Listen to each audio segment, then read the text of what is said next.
Hello friends, শুভ দুপুর। কেমন আছো সবাই? দেখো আমি আবার দুপুরের খাবার নিয়ে চলে এসেছি। আর আজকের কিছু বলারও আছে এই খাবার দেখানোর মধ্যে দিয়ে। যাই হোক আমি বলবো। তো দেখো আজকের এই সাদা ভাত হয়েছে।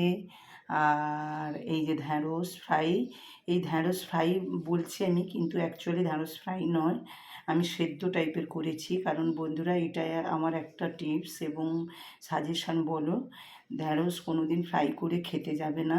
জাস্ট হালকা জল দিয়ে একটু লবণ দিয়ে ভাপিয়ে নিয়ে খেও, তা এবং বাচ্চাদেরও খাওয়ানোর চেষ্টা করো, তাতে শরীরের উপকার থাকবে এবং হেলথের জন্য খুব উপকারী। এবং এটাও বলছি যে উচ্ছে ভাজা, আলু উচ্ছে ভাজাটা যেটা দেখো আমি কখনোই বেশি ফ্রাই করি না, উচ্ছে গ্রিন টাইপের রেখে দিই। তো যাই হোক, গ্রিন টাইপের রাখতে গেলে একটু জল দিয়েই ভাপাতে হবে, তেলের মধ্যে করলে তো কালো টাইপের কড়কড়ে হয়ে যায়। তো অবশ্যই জল দিয়ে একটু ঢাকা দিয়ে ভাপাবে, তাহলে গ্রিন ভাবটা থাকবে।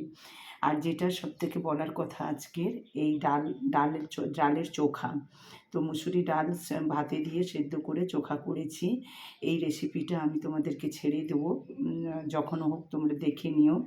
তো এত সুন্দর, সবাই তো ডালের চোখা খাও, তো কাঁচা পেঁয়াজ, কাঁচা লঙ্কা, সর্ষের তেল এই রকম দিয়ে করে খাও। কিন্তু প্লিজ তোমরা এই ডালের চোখাটা আমি যখন ছাড়বো মানে ভিডিওর মধ্যে, তখন অবশ্যই তোমরা দেখে নিও। কারণ এটাই কিছু কিছু টিপস দেওয়া আছে এবং খুব ভালো এও দেওয়া আছে। বাড়িতে অবশ্যই তৈরি করে খাও ওইভাবে, এবং কমেন্ট করে জানিও কেমন হয়েছে।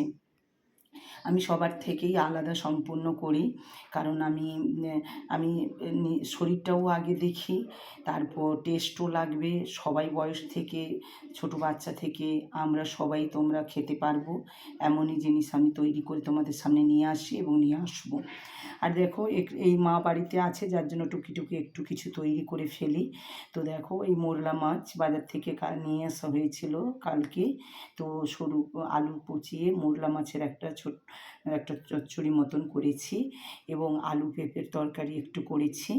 আর দেখো মাছের ফ্রাই করে দিয়েছি। মা যেহেতু মাছের ঝোল একটু খেতে পছন্দ করেন না, তো যার জন্য পেঁপেটা এইরকমভাবেই তৈরি করলে শরীরে যায়, বয়স্ক মানুষ। এবং মাছটা দেখো, মাছটা ফ্রাই করে দিয়েছি, উনি ওইভাবেই খাবে। আর এই মসুরি ডাল পাতলা করে করে দিয়েছি, এই ভাত। এই হচ্ছে আজকের আমাদের মেনু। আমাদের মাছের ঝোল হয়েছে, কিন্তু মায়ের জন্য মাছ ভেজে দিয়েছি, আমরা ঝোলও নিয়ে খাবো।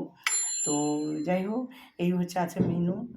অবশ্যই জানিও কমেন্ট করে কীরকম লাগছে, কীরকম হয়েছে রান্নাগুলো, আর কীরকম দেখতে লাগছে। তো তোমরা বাড়িতে কে কী খাচ্ছ অবশ্যই কমেন্ট করে জানিও। তোমরা তো কমেন্ট করছো না, যে করছো তার জন্য very very thank you so much. তো যাই হোক, তোমরা ভালো থেকো। গরম পড়েছে ভীষণ, রৌদ্র, কালকে আগামীকাল বৃষ্টি হয়েছে, একটু ঠান্ডা দিয়েছে, তবুও গরমটা যাচ্ছে না। চলে আসবে, বৃষ্টি নেমেই যাবে, দুঃখ করার কিছু নেই, আসবে।